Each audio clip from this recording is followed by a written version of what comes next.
நம்ம Ashwin sweets and ஸ்நாக்ஸை ஆஸ்திரேலியாவுக்கு export பண்றதுக்கு கான்டாக்ட் பண்ணுங்க 7373755163.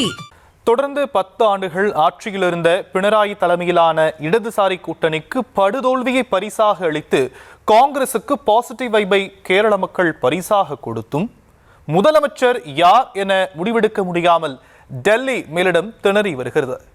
டெல்லியின் ஆஸ்தான பார்வை கொண்ட KC வேணுகோபால் ஒரு எதிர்க்கட்சி தலைவராக பினராயி விஜயனை சட்டமன்றத்தில் ஆட்டி படைத்த சதீஷன், மூத்த தலைவர் ரமேஷ் சென்னிதாலா ஆகிய 3 பேரும் முதலமைச்சர் நாற்காலிக்கு அடிபோட்டுக் கொண்டிருப்பதாக கூறப்படும் நிலையில் காங்கிரஸில் சத்தமில்லாமல் நடக்கும் இந்த மும்முனை யுத்தம் குறித்து விவரிக்கிறது இந்த தொகுப்பு. கடவுளின் தேசமான கேரளாவில் கடந்த ஏப்ரல் 9ஆம் தேதி ஒரே கட்டமாக நடந்து முடிந்த சட்டமன்ற தேர்தலில் மொத்தமுள்ள 140 தொகுதிகளில் காங்கிரஸ் தலைமையிலான ஐக்கிய ஜனநாயக முன்னணி 102 இடங்களை கைப்பற்றி வெற்றியை தங்களுக்கு உரித்தாக்கியது. இதில் காங்கிரஸ் கட்சி மட்டுமே தனித்து நின்று 63 இடங்களில் வெற்றி வாகை சூடியுள்ளது. 10 ஆண்டுகளாக தொடர்ந்து ஆட்சி அரியணையில் இருந்த பினராயி விஜயன் தலைமையிலான இடதுசாரி கூட்டணி நினைத்து பார்க்க முடியாத அளவிற்கு படுதோல்வியை சந்தித்துள்ளது. கேரள வரலாற்றில் இடதுசாரி கூட்டணிக்கு 2026 சட்டமன்ற தேர்தலில்தான் மிகவும் குறைவான தொகுதிகள் கிடைத்துள்ளது.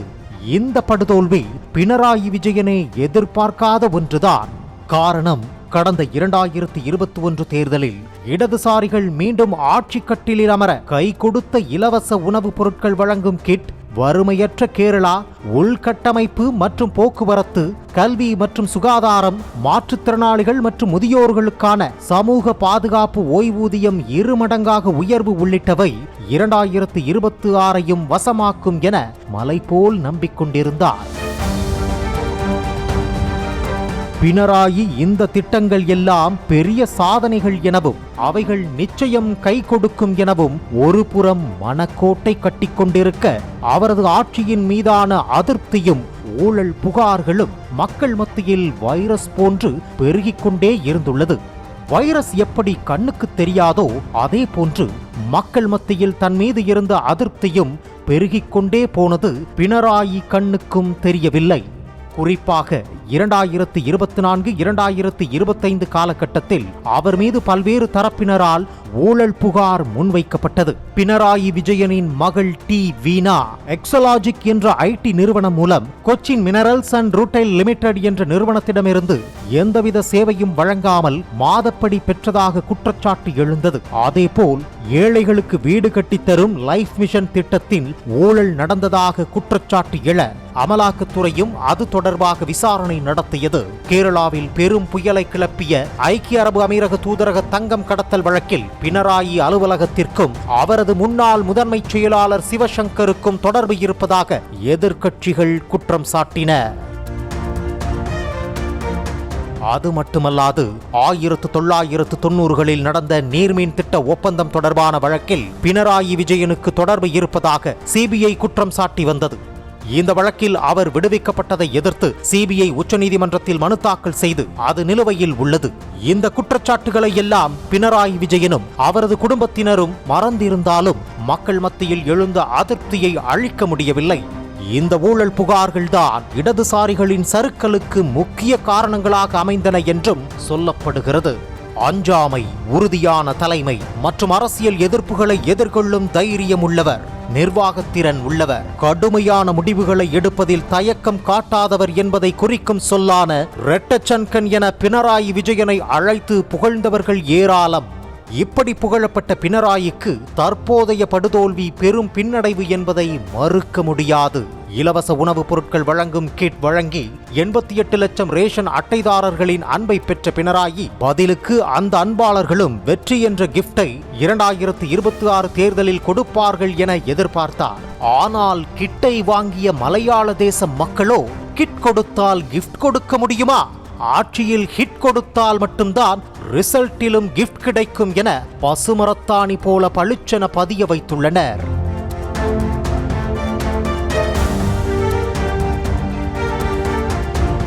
பினராயிக்கு பளிச்சென நெகட்டிவ் கிஃப்ட் கொடுத்த மக்கள் காங்கிரஸ் தலைமையிலான ஐக்கிய ஜனநாயக முன்னணிக்கு பாசிட்டிவ் கிஃப்ட் கொடுத்துள்ளார்கள். ஆனால் பாசிட்டிவ் கிஃப்டை பெற்று காங்கிரஸ் ஆட்சியை பிடித்திருந்தாலும் அடுத்த முதலமைச்சர் யார் என்பதை முடிவெடுக்க முடியாமல் திணறி வருகிறது டெல்லி தலைமை. டெல்லி மேலிடத்திற்கு நெருக்கமான KC வேணுகோபால், சட்டமன்ற எதிர்க்கட்சித் தலைவராக ஆளுங்கட்சியை திணறடித்த VT சதீசன் மற்றும் அனுபவம் வாய்ந்த மூத்த தலைவர் ரமேஷ் சென்னிதலா ஆகிய 3 பேரும் காய் நகர்த்தி வருவதாக கூறப்படுகிறது. 3 பேருமே முக்கியமானவர்கள்தான். அதில் யார் முகத்தை பார்க்க யார் முகத்தை முறிக்க என கட்சி தலைமையும் முடிவெடுக்க முடியாமல் முழித்துக் கொண்டிருக்கிறதா. அகில இந்திய காங்கிரஸ் பொதுச் செயலாளராகவும் ஆலப்புழா தொகுதியின் மக்களவை உறுப்பினருமான கிங் மேக்கர் KC வேணுகோபாலுக்கு ராகுல் காந்தியின் ஆஸ்தான பார்வை இருப்பதாகவும் அதோடு 52 MLAக்களின் சப்போர்ட்டும் இருப்பதாக அரசியல் வட்டாரம் கூறுகிறது. டெல்லி மேலிடம் கேட்டுக்கொண்டதால் தான் நடந்து முடிந்த சட்டமன்ற தேர்தலிலேயே KC வேணுகோபால் களம் காணவில்லை எனவும் அதனால் இந்த ஃபேவரையும் செய்து கொடுக்க முடியாது என அவரிடம் எப்படி கூற முடியும் என்ற தர்ம சங்கடமும் கட்சி தலைமைக்கு ஏற்பட்டுள்ளதா. இதற்கு மத்தியில் VT சதீசனையும் குறைத்து எடை போட்டுவிட முடியாது. கடந்த 5 ஆண்டுகால சட்டமன்றத்தில் எதிர்க்கட்சி தலைவராக பினராயி விஜயனை தனி ஒரு ஆளாக ஆட்டி படைத்தவர். அவருக்கு இளைஞர்கள் மற்றும் நடுநிலை வாக்காளர்களின் ஆதரவு 2001 முதல் 6 முறை பரவூர் தொகுதியில் MLAவாக தேர்ந்தெடுக்கப்பட்டு அசைக்க முடியாத ஒரு தலைவராக வலம் வருகிறார். ஆகவே அதையும் கருத்தில் கொள்ள வேண்டிய தேவை உள்ளது. இதனிடையே தனக்கு இந்த முறை வாய்ப்பு வேண்டும் என ஒற்றை காலில் நிற்கிறாராம் ரமேஷ் சென்னிதலா. ஹரிபாடு முன்னாள் உள்துறை அமைச்சராகவும் பலமுறை அமைச்சராகவும் இருந்தவர். இவருடைய சேவையும் கட்சிக்கு தேவையே. இந்த 3 பேர் முதலமைச்சர் ரேஸில் இருப்பதால் தான் முடிவு எடுப்பதிலும் காலதாமதம் நீடிக்கிறதா. இது ஒரு பக்கம் இருந்தாலும் டெல்லி தலைமையின் ஆம் என்ற டிக்கில் KC வேணுகோபாலின் பெயர்தான் முதலில் உள்ளதாம். ஆனால் மற்ற இருவரையும் மனம் கோணாமல் சமாதானப்படுத்தும் முயற்சியில் டெல்லி தூதுவர்கள் இறங்கி உள்ளார்களா. ஒருவேளை தூதுவர்களின் காம்ப்ரமைஸ் முடிந்து KC வேணுகோபால் முதலமைச்சர் நாற்காலியில் அமர்ந்தால் மாநில அரசியலில் புதிய திருப்பம் ஏற்படும் என எதிர்பார்க்கப்படுகிறது. அதே நேரம் முதலமைச்சர் யார் என்பதை முடிவெடுப்பதற்கே நேரமும் காலத்தையும் கடத்தி கொண்டிருந்தால் எப்படி சட்டென முடிவெடுத்து பட்டண நிர்வாகத்தை ஆரம்பித்து மாற்றத்தை தொடங்குங்கள் என மலையாள மக்கள் கூறி வருகின்றனர். நம்ம அஸ்வின் ஸ்வீட்ஸ் அண்ட் ஸ்நாக்ஸை ஆஸ்திரேலியாவுக்கு எக்ஸ்போர்ட் பண்றதுக்கு கான்டாக்ட் பண்ணுங்க 7373755163.